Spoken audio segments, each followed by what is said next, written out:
company that many of you know that is a straight competitor of Google. And it started in 1994 by David and Jerry, graduates from Stanford Engineering Doctoral Program. And what their goal is to have a fun environment that not only can be able to produce results, but has their own bond with each other. And with the recent new development of Yahoo to prove how result-oriented they are, is as of today, Yahoo has announced that it has a built-in Dropbox in their email, so that's another feature that everybody can look forward to as a convenience as students at URF.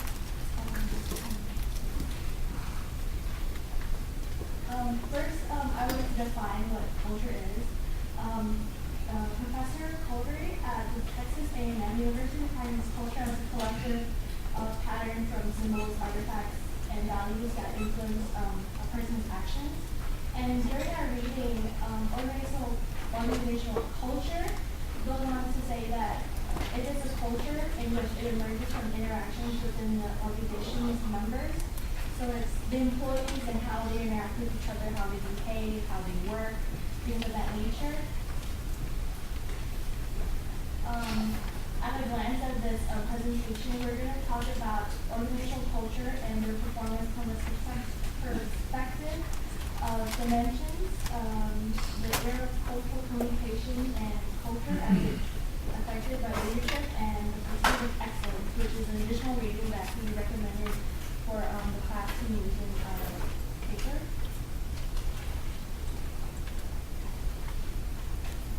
Okay.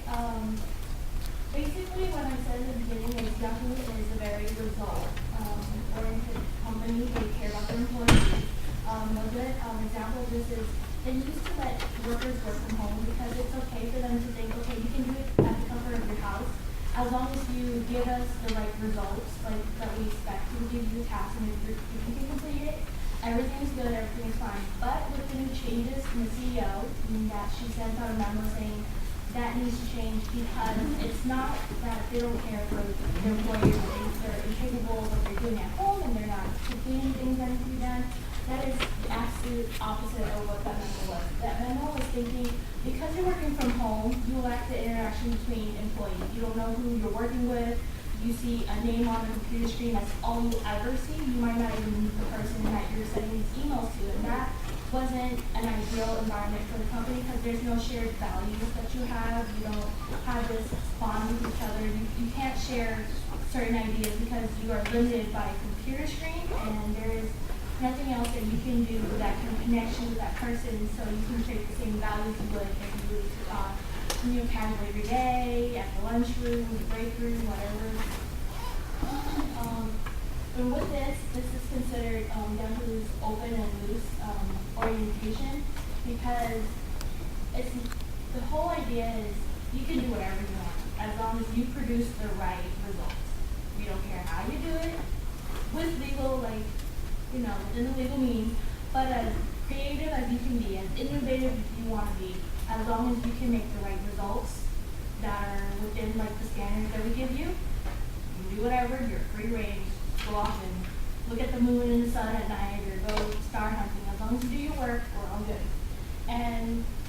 But there's also a limit to what Yahoo can give because from a customer point of view, you can only email Yahoo and they'll give you a certain result because in the customer orientation, Yahoo is not a retail or sales company, so whatever you ask for through an email, they're not going to completely bend to your will. There's only be a certain answer they can give you. They're not going to give you the moon and give you the sun like a retail company can. They're not going to bend backwards to give you whatever you demand. That's not how Yahoo is to a customer. They're going to try to comply with it as much as they can within their means to make you happy. But there's a certain limit to those that is the opposite of a retail company where they'll give you everything or more.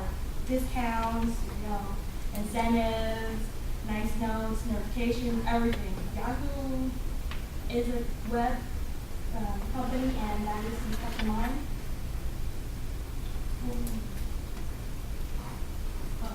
Intercultural communication is defined as a type of global communication that addresses the large scope of communication issues arises from within an organization derived from employees. In terms of the intercultural communication issues about Yahoo and China, I'm going to present the failures overseas and also the features of Yahoo. Yahoo missed opportunities since the beginning of its business ventures into China. In 2000, at the end of .com bubble burst, a handful of internet companies had considered to cooperate with Yahoo China, but the hindrance was jumping her. Yahoo China's manager that needed permission from Yahoo to continue. Due to the lack of understanding and communication of business operations in another culture, Yahoo collaborations did not happen. Yahoo needs managers with good intercultural communication management skills to successfully expand investments in Chinese markets. Yahoo lost greatly as a result of a loss against competitors in Chinese market. In 2004, the alternative internet companies called Baidu and Sina went head-to-head with Yahoo and won. Actually, many issues factoring in the loss of Yahoo stemmed from the miscommunication between China Yahoo and the headquarters. When Marin took China Yahoo, he had implemented a series of reforms. But when he went to the headquarters to do a reporting, he was asked to change that with no reason. In the constant talks, China Yahoo lost its market share gradually.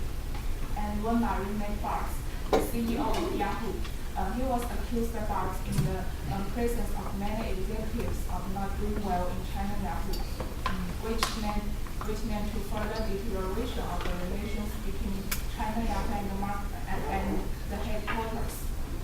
As a result, China Yahoo is planned to be returned to the headquarters very soon, which will make the localization of China Yahoo more difficult to complete.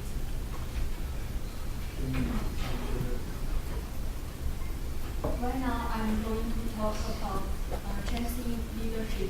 I realize that changes in relationship or leadership is very important, not only in country but also in a company. Barack Obama has brought significant change in formal working environment that is apparent in the White House. Obama does not come from a political family and grew up in a typical single household family. Obama's trend for warm weather also comes apparent in the casual-weighted dresses when he extended to his staff through business casual weekend. The atmosphere of casualness in the current White House can be compared to the general notion of the working environment of Yahoo Corporation. Yahoo communicates a fun working environment by encouraging its employees to adopt a casual attitude in their work while maintaining a creative atmosphere. Recently, development through its new high-profile CEO Marissa Mayer, the company has optioned to forego of its work from home policy and revert to encouraging the value of the workplace. Evidently,